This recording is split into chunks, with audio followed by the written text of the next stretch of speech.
नमस्कार दोस्तों, इस चैनल पर आने के लिए धन्यवाद। कृपया हमारे इस चैनल को सब्सक्राइब करें। हमारे इस चैनल पे हिस्ट्री एंड बायोग्राफी और बहुत अच्छी कहानी भी आती रहेगी, इसलिए चैनल को सब्सक्राइब करें। धन्यवाद। नमस्कार दोस्तों, इस वीडियो में हम जनरल बिपिन लक्ष्मण सिंह रावत की जीवनी के बारे में बात कर रहे हैं। तो चलिए शुरू करते हैं। जनरल बिपिन लक्ष्मण सिंह रावत 16 मार्च 1958, 8 दिसंबर 2021 एक भारतीय सैन्य अधिकारी थे जो भारतीय सेना के 4 सितारा जनरल थे। उन्होंने जनवरी से भारतीय सशस्त्र बलों के पहले chief of defence staff (CDS) के रूप में कार्य किया।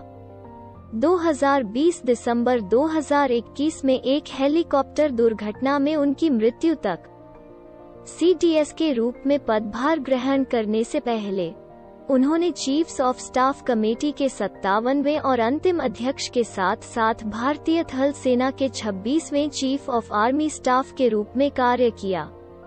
8 दिसंबर 2021 को तमिलनाडु में भारतीय वायुसेना के Mi-17 हेलीकॉप्टर की दुर्घटना में रावत की मृत्यु हो गई। उनके साथ उनकी पत्नी मधुलिका रावत और उनके निजी कर्मचारी भी थे जो दुर्घटना में मारे गए थे। प्रारंभिक जीवन और शिक्षा। रावत का जन्म 16 मार्च 1958 को आधुनिक उत्तराखंड राज्य के पौड़ी गढ़वाल जिले के पौड़ी शहर में हुआ था। उनका परिवार कई पीढ़ियों से भारतीय सेना में सेवा कर रहा था। उनके पिता लक्ष्मण सिंह रावत पौड़ी गढ़वाल जिले के सैंज गांव से थे और लेफ्टिनेंट जनरल के पद तक पहुंचे। उनकी मां उत्तरकाशी जिले से थी और उत्तरकाशी के पूर्व विधायक किशन सिंह परमार की बेटी थी। रावत ने देहरादून के कैम्ब्रियन हॉल स्कूल और सेंट एडवर्ड स्कूल शिमला में पढ़ाई की। इसके बाद वो राष्ट्रीय रक्षा अकादमी खडकवासला और भारतीय सैन्य अकादमी देहरादून में शामिल हो गए, जहां उन्हें स्वॉर्ड ऑफ ऑनर से सम्मानित किया गया। रावत रक्षा सेवा स्टाफ कॉलेज DSSC वेलिंगटन और हाई कमांड कोर्स के स्नातक भी थे। फोर्ट लीवनवर्थ कैंसस में यूनाइटेड स्टेट्स आर्मी कमांड और जनरल स्टाफ कॉलेज DSSC में अपने कार्यकाल से उन्होंने मद्रास विश्वविद्यालय से रक्षा अध्ययन में एमफिल की डिग्री के साथ साथ प्रबंधन और कंप्यूटर अध्ययन में डिप्लोमा प्राप्त किया। 2011 में उन्हें सैन्य मीडिया रणनीतिक अध्ययन पर उनके शोध के लिए CCS विश्वविद्यालय मेरठ द्वारा डॉक्टरेट की मानद उपाधि से सम्मानित किया गया था। सैन्य वृत्ति। रावत को 16 दिसंबर 1978 को 11 गोरखा राइफल्स की 5वीं बटालियन में नियुक्त किया गया था, जो उनके पिता की ही इकाई थी। उन्हें उच्च ऊंचाई वाले युद्ध का बहुत अनुभव है और उन्होंने आतंकवाद विरोधी अभियानों का संचालन करते हुए 10 साल बिताए। उन्होंने एक प्रमुख के रूप में उरी, जम्मू और कश्मीर में एक कंपनी की कमान संभाली।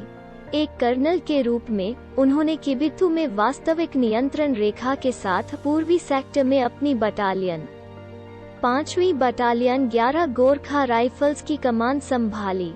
ब्रिगेडियर के पद पर पदोन्नत होकर उन्होंने सोपोर में राष्ट्रीय राइफल्स के 5 सेक्टर की कमान संभाली। इसके बाद उन्होंने कांगो लोकतांत्रिक गणराज्य MONUSCO में एक अध्याय 7 मिशन में एक बहुराष्ट्रीय ब्रिगेड की कमान संभाली, जहां उन्हें 2 बार फोर्स कमांडर्स कमेंडेशन से सम्मानित किया गया। मेजर जनरल को पदोन्नति के बाद रावत ने 19वीं इन्फेंट्री डिवीजन के जनरल ऑफिसर कमांडिंग के रूप में पदभार संभाला। उरी, एक लेफ्टिनेंट जनरल के रूप में उन्होंने पुणे में दक्षिणी सेना को संभालने से पहले दीमापुर में मुख्यालय वाली 3 कोर की कमान संभाली। उन्होंने स्टाफ असाइनमेंट भी संभाला, जिसमें भारतीय सैन्य अकादमी देहरादून में एक निर्देशात्मक कार्यकाल शामिल था।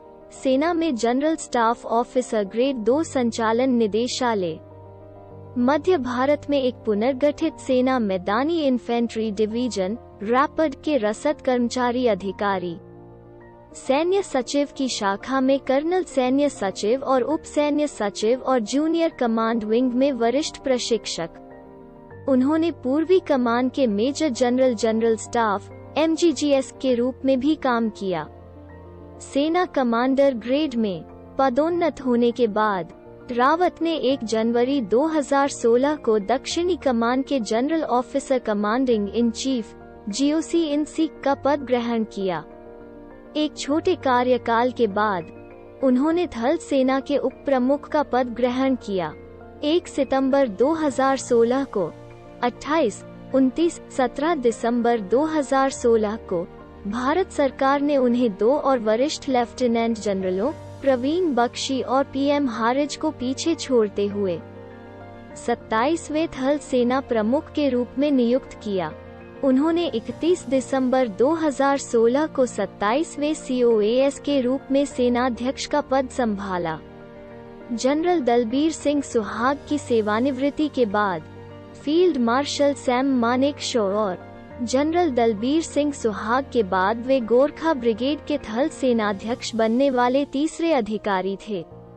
2019 में संयुक्त राज्य अमेरिका की अपनी यात्रा पर जनरल रावत को यूनाइटेड स्टेट्स आर्मी कमांड और general staff college international hall of fame में शामिल किया गया था।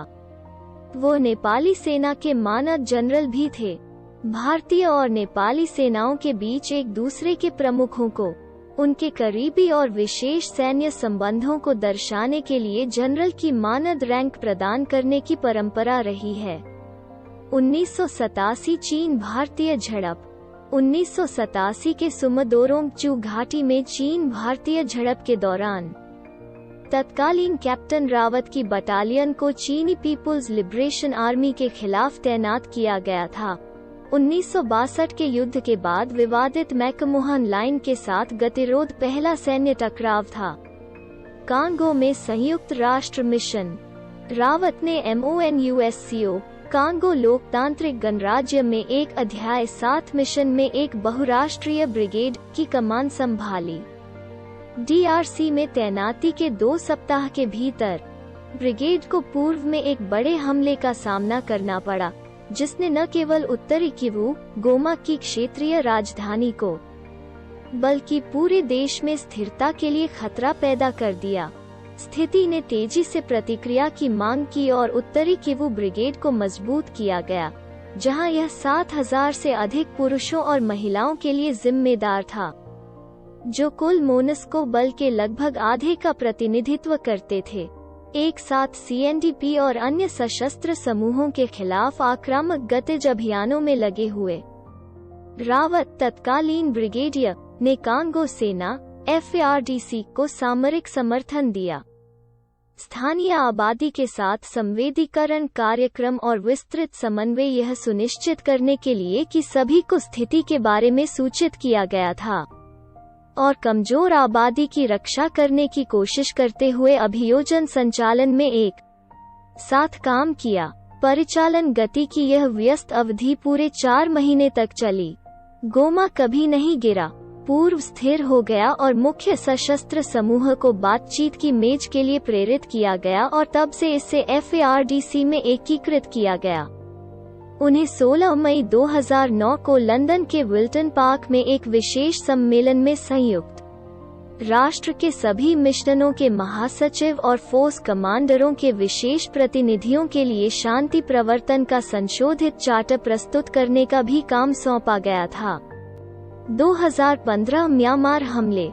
जून 2015 में मणिपुर में United liberation front of western south east Asia UNLFW से संबंधित उग्रवादियों द्वारा किए गए घात में 18 भारतीय सैनिक मारे गए थे। भारतीय सेना ने सीमा पार से हमलों का जवाब दिया, जिसमें पैराशूट रेजिमेंट की 21वीं बटालियन की इकाइयों ने म्यांमार में बेस पर हमला किया। 21 पारा दीमापुर स्थित 3 कोर के संचालन नियंत्रण में था, जिसकी कमान तब रावत के पास थी। मौत। 8 दिसंबर 2021 को रावत, उनकी पत्नी और सेना के अन्य वरिष्ठ अधिकारी 10 यात्रियों और चालक दल के 4 सदस्यों में शामिल थे। जो भारतीय वायुसेना के मिल Mi-17 हेलीकॉप्टर में सवार थे, जो सुलूर एयरफोर्स बेस से defence services staff college DSSC की ओर जा रहा था। वेलिंगटन, जहां रावत को व्याख्यान देना था, 59 हेलीकॉप्टर तमिलनाडु के कुन्नूर में अपने गंतव्य से लगभग 10 किलोमीटर 6.2 मील दूर दुर्घटनाग्रस्त हो गया। रावत की मौत और उनकी पत्नी और 11 अन्य लोगों की बाद में भारतीय वायुसेना ने पुष्टि की। रावत के संपर्क अधिकारी ग्रुप कैप्टन वरुण सिंह एकमात्र जीवित बचे थे। रावत की मृत्यु के समय उनकी आयु 63 वर्ष थी। इस वीडियो को देखने के लिए धन्यवाद। मुझे उम्मीद है कि आप सभी को वीडियो अच्छा लगा होगा। कृपया इस चैनल को लाइक और सब्सक्राइब करें बिपिन रावत सर के लिए।